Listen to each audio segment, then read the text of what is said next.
Alright, let's go to Paladin. We've been spending too much time on Mage.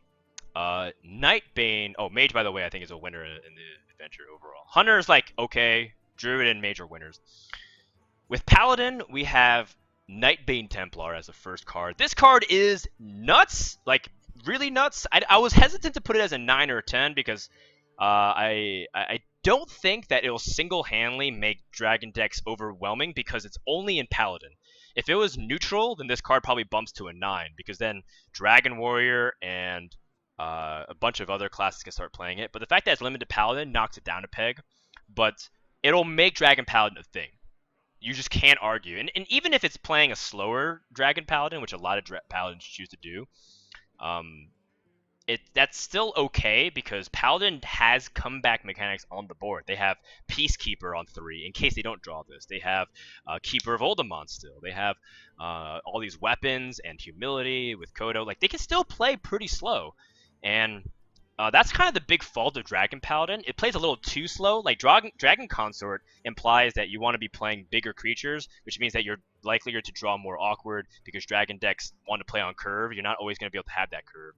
So Nightbane Templar helps a lot, and its stat distribution for 3 mana is so nuts. It plays into swipe, so Druid might have the best answer to it, but classes like Hunter is like, you know, what do they do with these 1/1? They have to like unleash the hounds and then have like a 2-drop and then commit everything to it, or classes that don't exactly have like reliable early game clear. Like even Priest, how does Priest deal with all these pressure and stat stuff? It helps him fight back against Zoo. I think this card is very, very good.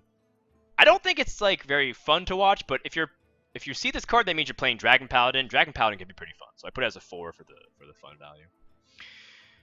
Silver Moon Portal. I felt like this was a portal just because they wanted to put 5 portals. Like, I don't know how to explain it, but there's cards in every expansion that's just like, it feels like Blizzard just wanted to have X amount of number, and so they just filled it up and they thought, well, what would happen if we gave the portal to Paladin? How would it apply? And they're like, well, Paladin likes to buff stuff. And then they're like, well, we can't give it like the Blessing of Kings effect. We're not going to give a minion +4/+4 and summon a 4-mana minion. That's actually like too strong, or that's probably unplayable. They want to vary it up. So they made the numbers, and this was the number which I think is just irrelevant. Gives a random minion 2 costs, summons a random 2-cost minions, like not that big of a swing for 4 mana. Give it +2/+2. But I can see it working with like that Dragon Egg or the Egg Paladin where you like buff the eggs and stuff, because sometimes you're missing some buff cards, and maybe you don't want to play like 2 Sealer Champions because Dragon Egg needs to actually bump into stuff so you can play it. Maybe like, but I feel like I'm reaching at that point. It doesn't even. It's also one of those things where it's like, I don't know if it's playable without it. Like sometimes with when cards are buffs, like Blessing of Kings, you need a minion first. So does it summon a random minion even if you have no minion on board? I wasn't sure about that. If it, like, for example, if the second part of the text doesn't allow you to summon a minion without a minion on board, then it's even worse than I thought. So I'm still kind of like down on it. I don't think like 2-cost minions are that impactful. I think Doomsayer is still like the most fun one, or like, in quotation marks, or Lore Walker Cho, and it just feels. I guess I'm too burned by the Pilot Shredder 2-drop situation, if you know what I mean. Yeah. You think it's just as good as Kings? All right. Well, I mean, I think it's a lot worse than Kings, because the reason why Kings is so strong is because you attach it to a minion that could 3-for-1 based off the way it stats, and it trades up always. The 2/2 is like reasonable, and it might 2-for-1, but a lot of the 2-drops still vary in power, and I'm largely unimpressed by it. I'm willing to be standing corrected though, because if Paladin becomes like a very strong class that's reliable in the early game, then that card gets a lot better. Maybe I did rate it too low. I'm starting to reconsider. Alright, Ivory Knight. I love this card. This card's one of my favorite of the set, just because its flavor is great. The whole chest piece and the art is fantastic for it to show that the Knights come to life. Its power level is not that strong. It's only 4/4 for 6 mana, and you have to play the spell once you discover it.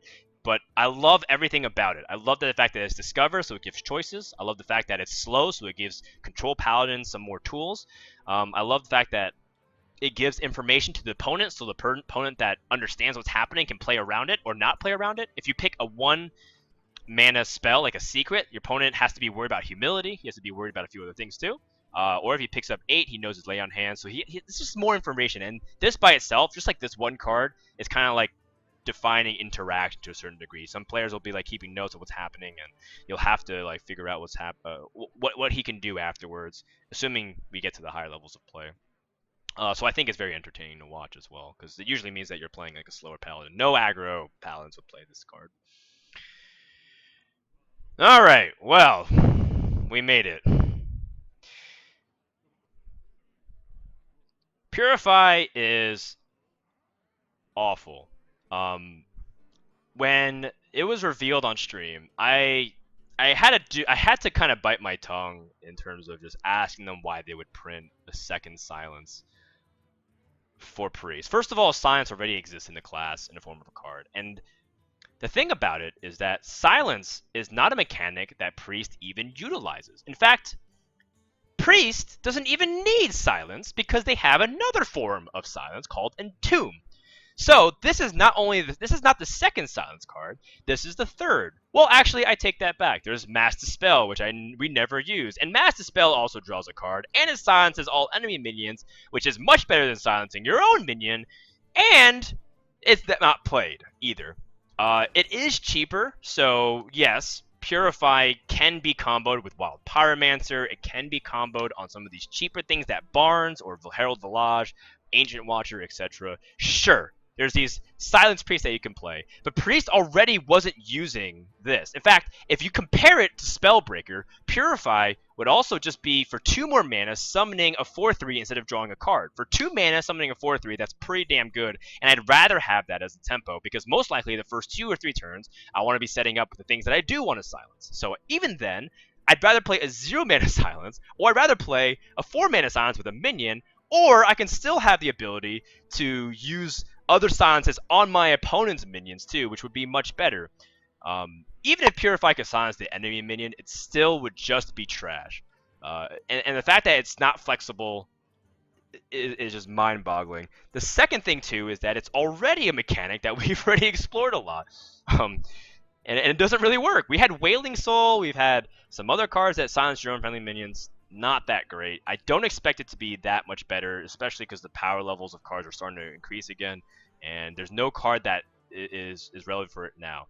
That being said, the thing that triggers me the most is that it felt like Priest is a class that can be explored with so many mechanics, with so many cool things about being holy or being shadow, or stealing versus control. Like, there's a lot of directions that it can go, and instead you choose to reprint a card essentially that means you want to thin your deck to do stuff that is kind of useless anyways. So Purify in this essence is just, like, I agree. I do think it's kind of insulting to the fact that the card kind of exists, but there is one caveat to this. We don't know what's the next set, and Blizzard is a year ahead in card development. So if Purify does have value, it's because there's nothing now, but there's something in the future, and who knows? Maybe they go back, because they can go back, to like the next set that we have at the end of the year, and they say, you know what, let's change this card so that like Priest wants to silence this card, and all of a sudden people aren't laughing at Purify. But as of right now, I cannot believe that Blizzard actually wanted us to play with this card and accept it for what it is, because it's just awful. But here's the fun thing. I put it as the fun level as 10, because if we do, we get to see Priest as a class being played. In fact, I put all the Priest cards as 10. Priest of the Feast, Onyx Bishop. You know why? Because that means if you're seeing it being played, you're seeing a Priest in a tournament. And if you're seeing a Priest in a tournament, you first of all pinch yourself to see if you're sleeping, because you might be in a dream or a nightmare, depending on what you think. But the second thing is, that's a special day. You might want to check your horoscope and buy a lottery ticket that day too. Let's actually transition here. Sorry, I'll close the door here. Neighbor complaining a little bit.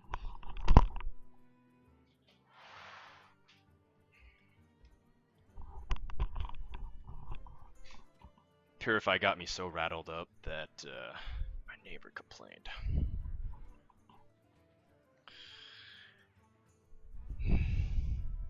See that? Purify even dividing me and my neighbors. They're gonna definitely be on the lookout for me. Thank God I'm moving tomorrow though, so I don't have to deal with that anymore. I'm gonna yell in my new apartment like, I don't care what anyone says. Thank goodness. Priest of the Feast. Whenever you cast a spell, restore 3 health to your hero. This card is actually pretty reliable. If you're playing Priest of the Feast, you can play it as a very controlling card. Like, a lot of aggro decks are going to rush you down, so you play Priest of the Feast. Your opponent doesn't kill it because they're aggro, and they don't want to commit 6 or 7 health more. Like, maybe they have a bunch of 2/3s or 2/1s or, 3/3s, and they're like, I want to trade into this. And then you play Holy Nova, and then Holy Nova restores 5 health, or Shadow Word Death restores 3 health, and these kinds of things add up. So Priest of the Feast is not a bad card. Forgot to show you the ratings of it. I think it's pretty solid. I put it at 7, and I think that's appropriate. Is it by itself good enough for people to show that Control Priest is a thing? I would like to see it be a little bit higher stats, maybe even like a 3/7, just to really push Priest in that direction. I know 3/7 would just be like borderline, like way too good for stats. It's 10 for 4, but still, in philosophy, it's like this is trying to push a controlling thing where you're playing a lot of defensive spells, which restores your health. And I don't think the 1 extra health point breaks it to the point where it'd be amazing. But it's still a pretty good card. Pretty good card. Onyx Bishop is a card that's really cool. I don't like the fact that it's stated so poorly, but I mean, it makes sense if it summons like a 2 or 3 mana minion, then the stats actually add up very quickly. It's very good with Injured Blade Master. It's very good with even the Injured Kavaldir. It's a 2/4, so that's 5/8 of stats for 5 mana. That's pretty dang good. I don't hate this card at all. If you build a deck for it, it might actually be really good. But will it be the card that pushed Priests over the top? I don't know. Because you're not going to always draw the early game, because Priest early game is just really bad. And a lot of times, even if you resummon that minion, a lot of the decks might tempo you out anyways. The fact that it's a 3/4 also trades really badly at everything in its stat line. So you play it, your opponent has like a 5/5 or a 4/5 or something like that. They trade into the 3/4, and then that 3 or that Injured Blade Master or that Kavaldir or whatever else you summon back is not exactly getting the best trade either. So Onyx Bishop does have some really good tempo opportunities, and also there's some fun stuff too. You can revive Sylvanas, you can revive Ragnaros, all these other crazy stuff, idealistically. But I think it's definitely a playable card. I don't know how strong it is though, because I think it's held back by its class. If it was played in a class that was very reliable, that like had a lot of strong mini games early, then I would bump it higher. So just because it's a priest, it's a 6. Once again though, because it's priest, if you see it being played, it's fun. 10 out of 10. Let's start talking about rogue. Swashbuckler, add a random class card to your hand from your opponent's class. Very fun. It's very similar to the Babbling Book, but the Babbling Book is, people say that mage, you already have a turn 1 play with Mana Worm, which I already contest, because if you don't have Mana Worm, you're passing turn 1. Having that Babbling Book is actually something to do. Swashbuckler, on the other hand, rogue never does anything turn 1. Usually, that's not, never say never. They usually journey below at best, and journey below, you're not ever sure what you want. Swashbuckler gets a 1/1, which means your hero power is really good. Your hero power all of a sudden becomes like, a way to do 3 damage, because the Swashbuckler plus Swashbuckler replaces itself, and then you get the 2 damage over 2 turns from the rogue to actually pick apart your opponent. So if you see a lot of Zoo, you see a lot of Shaman, you might see Swashbuckler come out. And the random class card, can be useful. I am scared that Rogue's matchup against Shaman's really bad already, so getting Shaman cards like Totemic Might's not going to be helpful at all. But who knows? I mean, we might see some really fun stuff too, and it makes sense too from a flavors perspective. That's why I rated it pretty high as an 8. Like, Rogue should be the one stealing cards. They are the thief class. Deadly Fork is a 3-mana 3/2, adds a 3/2 weapon to your hand. This card, I think, is okay. It is a little bit slow. Like, the 3/2 stats is actually tolerable, because you sort of want this card to die. People complained about the stat line first, and then they also complained about the mana cost of the weapon, which we'll get to in a second. But it's okay if this minion dies. I want it to be sort of like a 4/2. Maybe that's too strong, because then it trades into so many 4 drops as well. So they felt like that Deadly Fork should be a 3/2 weapon, 3/2 minion. The 3 mana 3/2 weapon is actually just completely okay. I know a lot of people are thinking like Deadly Fork and they're thinking Fiery War Axe is 2 mana, but there's a lot of classes that still play weapons for 3 mana as a 3/2, and they'd be okay with it. Not Shaman, Hunter does it with Eagle Horn Bow, and they don't even have secrets in their in their deck list sometimes. So having a 3/2 to establish the value and the tempo at the same time, because you're either 2-for-1ing, but you also set up like a 3 attack damage the next turn. Weapons are some of the strongest aspects or strongest tool that you have in the game. Luke Strange, reset for 3 months. Thanks, dude. And Titus, half an hour ago, reset for 4 months. I'm sorry I missed that, guys. As well as a big shout out to 420 Vape Nation. Turn 5 Triangle Tiger, turn 6 Menagerie, and Ella Giggle. And then Joseph, how'd you feel when Youngwoo showed Purify? I already talked about it a little bit. Go back into the review just to see what I said. All right.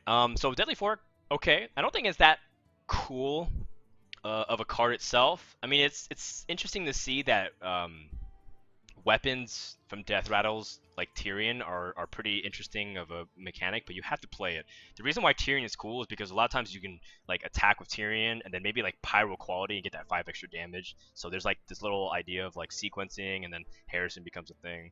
I guess in your hand has different pros and cons. Like for example, you can time your weapon, so your tempo can combo if you play the weapon plus SI next turn or Eviscerate, or if you want to avoid Harrison Jones. That's the pros, but I generally think that equipping the weapon would have been better. Like if it was a 3/2 equip a 3/2 weapon, people would be like, oh my god, this card's maybe too strong.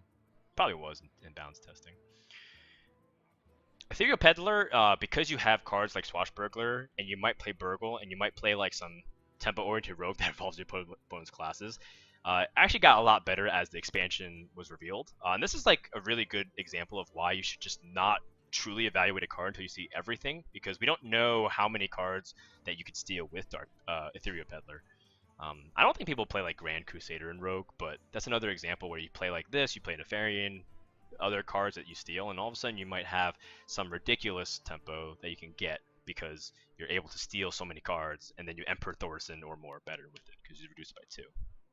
I'm sorry that I'm like kind of changing my volume so much, but I don't want to piss off the neighbors because these are Reynad's neighbors, and if I make them mad at this apartment, that's just like bad for diplomatic relationships. Okay, but 5 mana 5/6, pretty good. And if you're playing this card again, Swashbuckler, Ethereal Peddler, the implication is that it's going to be a wacky game because if they steal some of your opponent's cards, you're never sure what actually happens.